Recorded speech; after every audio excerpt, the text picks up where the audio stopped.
সারা দেশে জেঁকে বসেছে শীত। নতুন বছরের শুরু এবং পৌষের মাঝামাঝিতে শীতে বিপর্যস্ত জনজীবন। বিভিন্ন জেলার উপর দিয়ে বয়ে যাচ্ছে শৈত্যপ্রবাহ। হিমালয়ের কাছাকাছি অবস্থান হওয়ায় পঞ্চগড় ও দিনাজপুরে শীতের প্রকোপ বেশি। এছাড়া গাইবান্ধা, কুড়িগ্রাম, গোপালগঞ্জ ও যশোর সহ দেশের বিভিন্ন জেলায় শৈত্যপ্রবাহে বিপাকে পড়েছে সাধারণ মানুষ। বেশি কষ্টে রয়েছে ছিন্নমূল ও খেটে খাওয়া মানুষ। কুয়াশার কারণে ছোট বড় যানবাহন চলাচল করছে হেডলাইট জ্বালিয়ে। এতে বিপাকে চালক ও পথচারীরা। ঘন কুয়াশা ও শীতের তীব্র দাপটে গরম কাপড়ের অভাবে কষ্টে আছে নিম্ন আয়ের মানুষ। এদিকে হাসপাতালগুলোতে বাড়ছে শীতজনিত রোগীর সংখ্যা, যাদের বেশিরভাগই শিশু ও বয়স্ক। শহীদ প্রেসিডেন্ট জিয়াউর রহমান ও বেগম খালেদা জিয়ার দল বিএনপির নেতৃত্ব এখন তারেক রহমানের হাতে। জিয়াউর রহমান এবং খালেদা জিয়ার নেতৃত্বের গুণ ও গ্রহণযোগ্যতা বিএনপিকে গণমানুষের দলে পরিণত করেছে, বারবার ক্ষমতায় বসিয়েছে। এমন একটি দলকে সামনে এগিয়ে নিতে তারেক রহমানের প্রত্যয়কে ইতিবাচক হিসেবে দেখছে রাজনৈতিক বিশ্লেষকরা। দূর থেকে 17 বছর ভার্চুয়ালি নেতৃত্ব দিলেও এখন উপস্থিত থেকে দল পরিচালনার ক্ষেত্রে চাটুকাররা ভিড় করতে পারে। সে ব্যাপারে সতর্ক থাকার পরামর্শ গুণীজনদের। রিপোর্ট করেছেন ফাহাদ মোহাম্মদ। ১/১১ সরকারের দমনপীড়ন এবং পরবর্তীতে শেখ হাসিনার জিঘাংসার কারণে দীর্ঘ ১৭ বছর নির্বাসনে থাকতে বাধ্য হন বিএনপির ভারপ্রাপ্ত চেয়ারম্যান তারেক রহমান। ২০১৮ সালে বেগম খালেদা জিয়াকে সাজানো ও মিথ্যা মামলায় সাজা দেওয়ার পর দল পরিচালনার দায়িত্ব পড়ে তারেক রহমানের উপর। অনলাইন মাধ্যমে দলের নেতৃত্ব দেওয়ার পাশাপাশি ধরে রেখেছেন ঐক্য। তারেক রহমানের স্বদেশ প্রত্যাবর্তনের দিন দলীয় নেতাকর্মী ও শুভাকাঙ্ক্ষীদের যে স্রোত নামে তা অবিস্মরণীয়। সংক্ষিপ্ত ভাষণে যে প্রত্যয়ের কথা বলেছেন তা বিএনপির রাজনীতিতে নতুন অধ্যায়ের সূচনা হবে বলে মনে করছেন রাজনৈতিক বিশ্লেষকরা। সবাইকে নিয়ে তিনি কাজ করবেন, সবার সহযোগিতার মাধ্যমে তিনি কাজ করবেন। এটা পুরোটাই নির্ভর করবে তিনি আসলে বাস্তবে তিনি যে কথাগুলো এখানে বলেছেন সেই কথাগুলো তিনি মানবেন কিনা। আশা করি তিনি মানবেন, মেনেই তিনি কাজ শুরু করবেন এবং বিশেষ করে এক্ষেত্রে তার দল তাকে কিভাবে সহযোগিতা করে। দল কি তার উপরে কোনো চাপ সৃষ্টি করে নাকি তাকে সহযোগিতা করে, সেটাই কিন্তু দেখার বিষয়। এইটা হচ্ছে আমার ধারণা একই সাথে রাজনৈতিক দলগুলোকে একটা দায়িত্বশীল আচরণ করবার পরামর্শ। I hope that it also includes তার ওন পার্টি, কারণ ওনার পার্টিরও দায়িত্বশীল আচরণের একটা প্রয়োজন আছে। আমরা বিভিন্ন ধরনের অভিযোগ শুনেছি, সেগুলোকে অ্যাড্রেস করলে আরও ভালো হতো। এনিওয়ে, তো আমি ওই রেসপন্সিবিলিটির জায়গাটা হচ্ছে কি ইম্পর্টেন্ট, এবং একই সাথে আমার ধারণা বিভিন্ন সিভিল সোসাইটি গ্রুপগুলো আছে, ব্যুরোক্রেসি আছে, আর্ম ফোর্সেসের লোক আছে, আপনার সবার সহায়তাই লাগবে। এই বিভিন্ন গোষ্ঠীগুলোর সহায়তাই হচ্ছে গিয়ে তিনি হয়তো আশা করছেন। অতীতের হাওয়া ভবনকে ঘিরে ঘুষ দুর্নীতির অপবাদ খোঁচানো, নেতাকর্মীদের চাটুকারিতার রাজনীতি থেকে বের হয়ে আসতে তারেক রহমানকে বলিষ্ঠভাবে শক্ত হাতে নেতৃত্ব চালিয়ে নিতে হবে বলে মনে করেন রাজনৈতিক বিশ্লেষকরা। তিনি অবশ্যই পূর্বের যে হাওয়া ভবনের লেগেসি এটা তিনি নিশ্চয়ই ফিরিয়ে নিয়ে আসবেন না। সেটা হলে তো বিএনপির রাজনীতির জন্য এটা হবে আরেক ভয়াবহ অধ্যায়। এইটা নির্ভর করবে যে ওনার পার্সোনালিটির উপরে। যদি তিনি চাটুকারদের কথা মতো চলা শুরু করেন তাহলে কিন্তু তিনি কিছু করতে পারবেন না। হ্যাঁ, তাকে ব্যর্থতার দিকেই যেতে হবে। মানুষ আসলে এখনো খুব ভালোভাবে তারেক রহমানকে অ্যাজ আ পার্সন জানার সুযোগ খুব একটা হয়নি। সো প্রথমত সেই সুযোগটা তৈরি করতে হবে। এটার একটা প্রজেকশনের একটা ব্যাপার আছে, যে বাকি দলগুলো বিএনপিকে একটা সার্টেন ওয়েতে প্রজেক্ট করার চেষ্টা করবে, বিএনপি বাকি দলগুলোকে একটা সার্টেন ওয়েতে প্রজেক্ট করার চেষ্টা করবে এবং মানুষজনের কাছে বিক্রি করার চেষ্টা করবে যে কোন প্রজেকশনটা রাইট। জুলাইয়ের আশা আকাঙ্ক্ষাকে ধারণ করে সব দলকে সাথে নিয়ে নতুন বাংলাদেশ গড়ার যে ইঙ্গিত তারেক রহমান দিয়েছেন তার বাস্তবায়ন হলে বাংলাদেশের রাজনীতিতে ইতিবাচক পরিবর্তন আসবে বলেও মত দেন রাজনৈতিক বিশ্লেষক এই শিক্ষকরা। তারেক রহমানকে একদিকে জুলাইকে উনি কোনোভাবেই ডিজোন করতে পারবেন না। নির্বাচন পরবর্তী সময়ে আমার রাজনৈতিক সামাজিক জীবনের চেহারাটা কীরকম হবে, অর্থনীতি ঠিকভাবে চলবে কিনা, সেই শঙ্কাটাও ওনাকে হচ্ছে গিয়ে অ্যাড্রেস করতে হবে। মানে এই দুইটাকে উনি কীভাবে পারফেক্টলি ব্লেন্ড করতে পারবেন, এবং তার চেয়ে বড় কথা হচ্ছে মানুষের কাছে সহজবোধ্য ভাষায় যাতে মানুষ রিলেট করতে পারে, সেইটা আমার ধারণা সবচেয়ে বড় চ্যালেঞ্জ হিসেবে। আমরা তার মধ্যে যে পরিবর্তনের যে বিষয়টা দেখেছি, যে ওনার যে আত্মসংশোধনের যে বিষয়টা আমরা দেখেছি, এ থেকে তো আশাবাদী হওয়ার যায় যে তিনি হয়তো মানে ওই রকম রাজনীতিবিদ হবেন না যাদের কথা এবং কাজের মধ্যে কোনো মিল থাকবে না। আসন্ন নির্বাচনে বিভিন্ন আসনে নমিনেশনকে ঘিরে তৃণমূলের নেতাকর্মীদের শৃঙ্খলায় রাখা হবে তারেক রহমানের জন্য অন্যতম চ্যালেঞ্জ, এমনটাই বলছেন দুই রাজনৈতিক বিশ্লেষক। Fahad Mohammad, NTV news, Dhaka. বিএনপির স্থায়ী কমিটির সদস্য আমির খসরু মাহমুদ চৌধুরী বলেছেন, আপসহীন নেত্রী খালেদা জিয়ার স্বপ্ন বাস্তবায়নে আগামীর বাংলাদেশ হবে রেইনবো নেশন। সকালে চট্টগ্রাম কলেজ প্যারেড ময়দানে বৌদ্ধ সমিতির এক অনুষ্ঠানে তিনি আরও বলেন, বিএনপি লিবারেল ডেমোক্রেসিতে বিশ্বাস করে, তাই সংস্কৃতি যার যার, ভাষা যার যার, দেশ হবে সবার। আমির খসরু বলেন, দেশে শান্তি এবং সবার সহাবস্থান নিশ্চিত করা হবে। সমৃদ্ধশালী দেশ গড়ার প্রত্যয় ব্যক্ত করেন তিনি। বলেন, বাংলাদেশকে একটি স্থিতিশীল রাষ্ট্র হিসেবে দেখতে চায় বিএনপি। সব রং মিলে রংধনু হয়েছে, রেইনবো হয়েছে। সেই বাংলাদেশকে দেখতে চেয়েছিল দেশনেত্রী বেগম খালেদা জিয়া। আগামীর বাংলাদেশ হবে রেইনবো নেশন।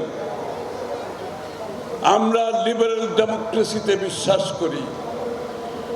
এই রেইনবো নেশনে সকলের ধর্ম থাকবে যার যার নিজের, দেশ হবে সকলের। সাপ্তাহিক ছুটির দিনে আজ বিপিএল এর দুটি ম্যাচ মাঠে গড়াচ্ছে। প্রথম ম্যাচে ঢাকা ক্যাপিটালসের প্রতিপক্ষ চট্টগ্রাম রয়্যালস।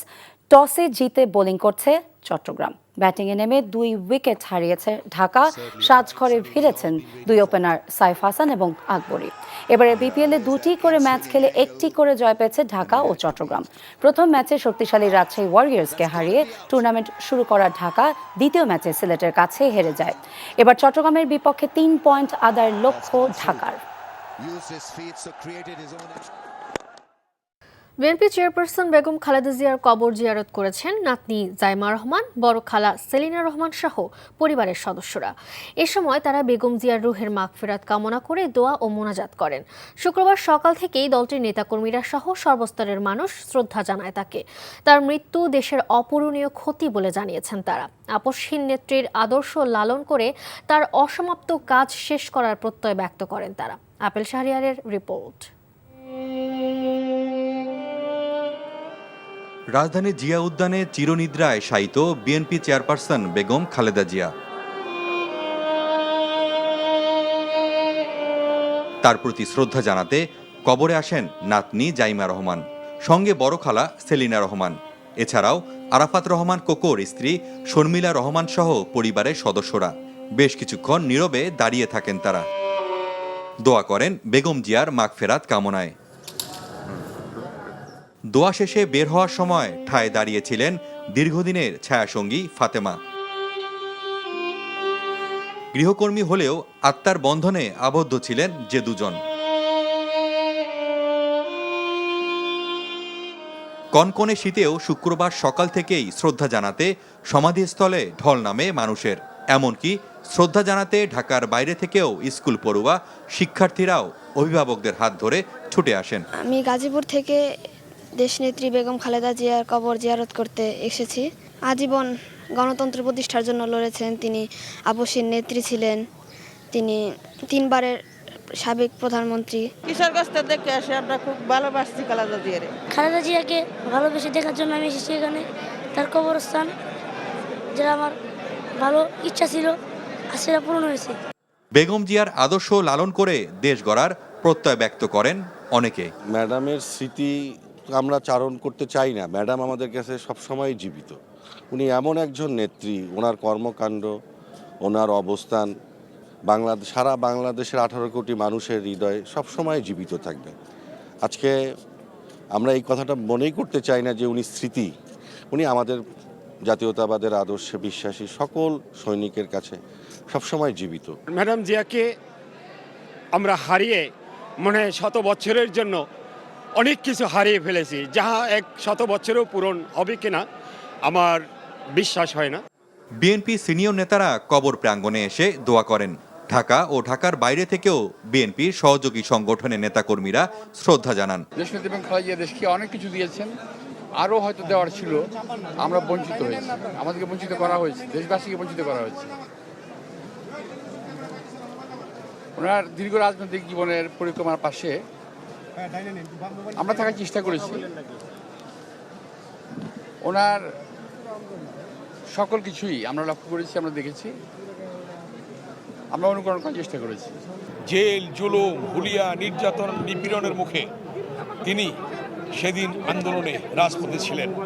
বিএনপির চেয়ারপারসন দেশনেত্রী বেগম খালেদা জিয়াকে দেশি বিদেশি সাংবাদিকরা প্রশ্ন করেছেন, যখন 1986 সালে নির্বাচনে চলে গেলেন এর সাথে সাথে রাতের অন্ধকারে হাত মিলিয়ে, তখন দেশনেত্রী বেগম খালেদা জিয়া দেশি বিদেশি সাংবাদিকদেরকে উত্তর দিয়েছিলেন যে আমার ছাত্র জয়নাল জাফর, দীপালি শাহ, সেলিম দেলোয়ার, রাউফুল হোসেনিয়া এবং ছাত্র নেতারা, শ্রমিক নেতারা বাংলাদেশের জনগণ রক্ত দিয়েছে, তাদের রক্তের সাথে বেইমানি করে আমি বেগম খালেদা জিয়া নির্বাচনে যেতে পারি না।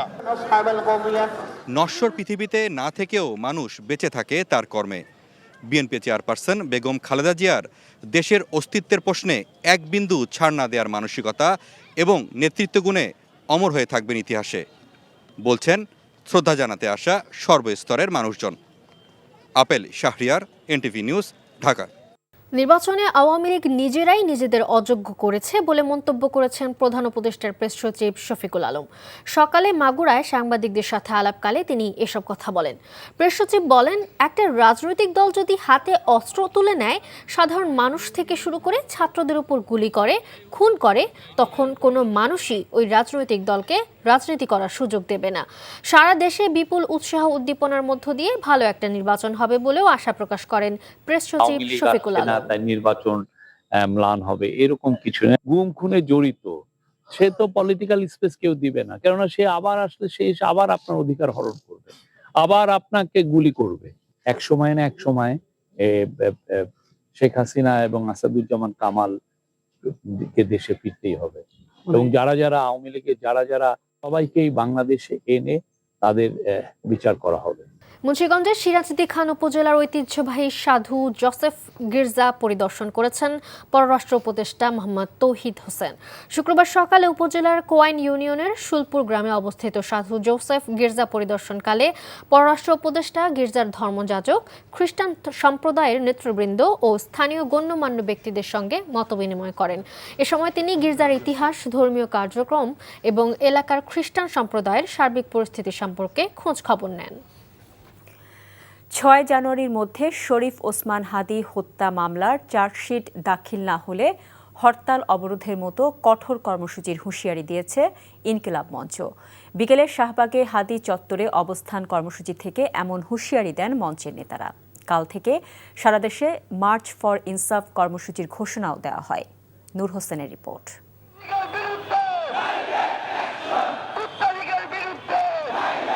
সাবেক প্রধানমন্ত্রী ও বিএনপি চেয়ারপারসন বেগম খালেদা জিয়ার মৃত্যু ও জানাজা ঘিরে কয়েকদিনের বিরতির পর আবারও শাহবাগের শহীদ ওসমান হাদি চত্বরে ইনকিলাব মঞ্চ।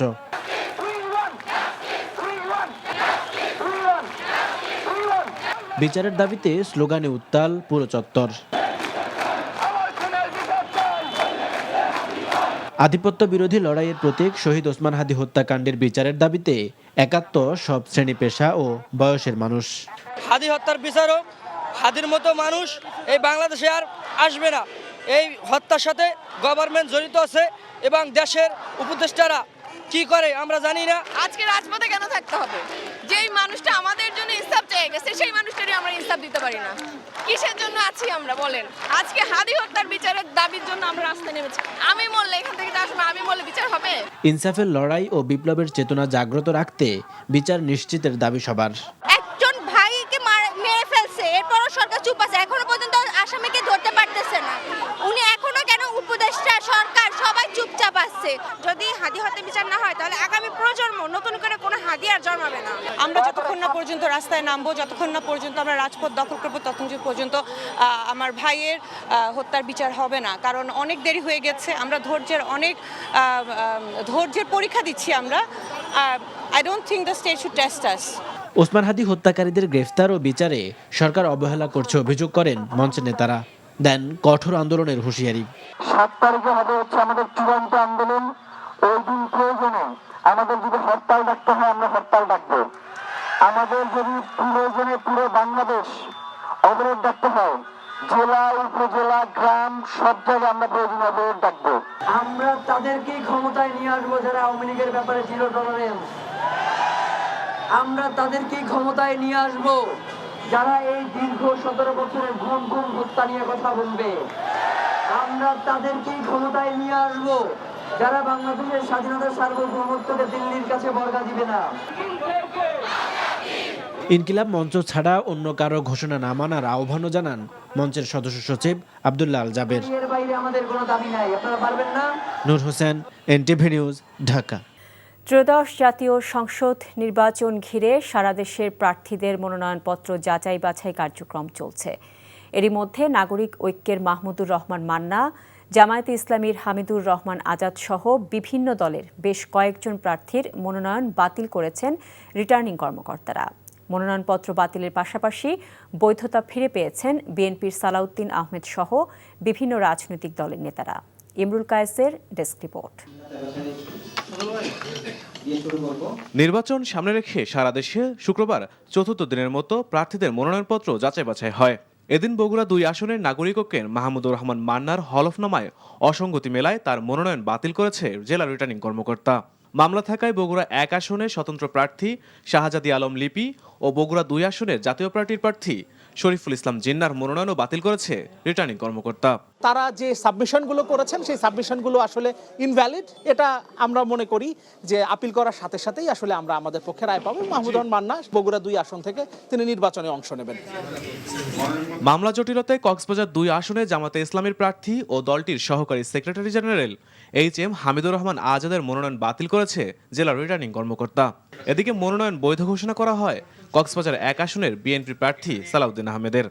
এইবারে যেহেতু সবাই মুক্ত স্বাধীন পরিবেশে ভোটাধিকার প্রয়োগ করতে পারবে, সেই জন্য জনগণকেই মুখ্য ভূমিকা পালন করতে হবে, বরং আইন শৃঙ্খলা রক্ষাকারী বাহিনী সহায়ক ভূমিকা পালন করবে। যাচাই বাছাই কার্যক্রমে ব্রাহ্মণবাড়িয়ার 3টি আসনের 36 প্রার্থীর মধ্যে 6 জন স্বতন্ত্র প্রার্থীর মনোনয়ন বাতিল করেছে রিটার্নিং কর্মকর্তা। বরিশাল 5 আসন থেকে 2 জনের মনোনয়ন বাতিল করেছেন রিটার্নিং কর্মকর্তা। এছাড়া বরিশাল 5 আসনের বাসদ প্রার্থী ডক্টর মনীষা চক্রবর্তী এবং বরিশাল 6 আসনের মুসলিম লীগের প্রার্থী আব্দুল কুদ্দুসের মনোনয়ন স্থগিত রাখা হয়েছে। কুমিল্লার 11টি আসনের মধ্যে কুমিল্লা 1, কুমিল্লা 2, কুমিল্লা 3 আসনের মনোনয়নপত্র যাচাই বাছাই কার্যক্রম সম্পন্ন করেছে জেলা রিটার্নিং কর্মকর্তা। এ সময় 3টি সংসদীয় আসনে মোট 31 জন প্রার্থীর মধ্যে 11 জনের মনোনয়ন বাতিল করা হয়। নির্বাচনে কতটা নিরপেক্ষ হবে, প্রশাসন কতটা নিরপেক্ষ থাকবে, সেটি আসলে এখন আমি শঙ্কা প্রকাশ করছি। ফরিদপুর 3 আসনের প্রার্থীদের মনোনয়নপত্র যাচাই বাছাই শেষে স্বতন্ত্র প্রার্থী মোর্শেদুল ইসলাম আসিফের মনোনয়নপত্র বাতিল করেছে জেলা রিটার্নিং কর্মকর্তা। তথ্যে গরমিল, তথ্য গোপনীয়তা সহ বিভিন্ন অভিযোগে মুন্সিগঞ্জ 3 আসনে বিএনপির বিদ্রোহী সহ 4 প্রার্থীর মনোনয়ন অবৈধ ঘোষণা করেছে জেলা রিটার্নিং কর্মকর্তা। তবে তারা মনোনয়ন পুনর্বিবেচনার আপিলের সুযোগ পাবেন। Imrul Kayes, NTV news desk. ছড়ার সম্রাট খ্যাত 21শে পদকপ্রাপ্ত কবি, ছড়াকার ও লেখক সুকুমার বড়ুয়া আর নেই। আজ সকালে চট্টগ্রামের রাউজানের একটি বেসরকারি হাসপাতালে চিকিৎসাধীন অবস্থায় শেষ নিঃশ্বাস ত্যাগ করেন তিনি। মৃত্যুকালে সুকুমার বড়ুয়ার বয়স হয়েছিল 84 বছর। তিনি স্ত্রী, 1 ছেলে, 3 মেয়ে ও অসংখ্য গুণগ্রাহী রেখে গেছেন। তার বাড়ি রাউজানের বিনাজুরি গ্রামে। তার মরদেহ গ্রামের বাড়িতে রাখা হয়েছে। সুকুমার বড়ুয়া দীর্ঘদিন ধরে বার্ধক্যজনিত নানা রোগে ভুগছিলেন।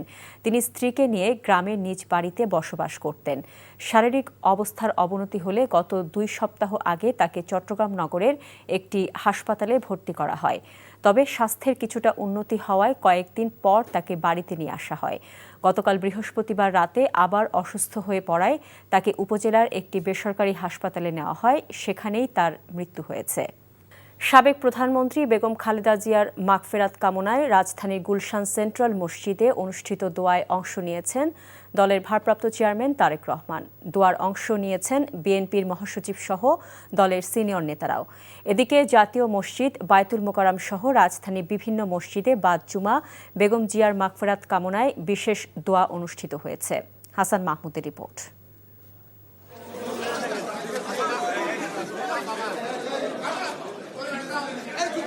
গুলশানের সেন্ট্রাল মসজিদে আসরের নামাজের আগেই আসেন বিএনপির ভারপ্রাপ্ত চেয়ারম্যান তারেক রহমান, তার স্ত্রী ডাক্তার জোবাইদা রহমান এবং কন্যা ব্যারিস্টার জাইমা রহমান।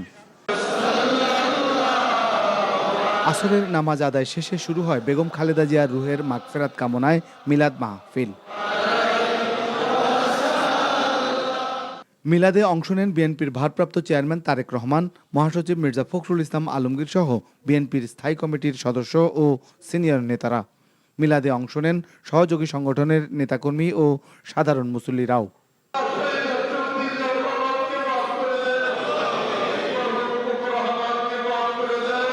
মিলাদ শেষে মোনাজাতে বেগম খালেদা জিয়ার রুহের মাগফিরাত কামনা করে দোয়া করা হয়।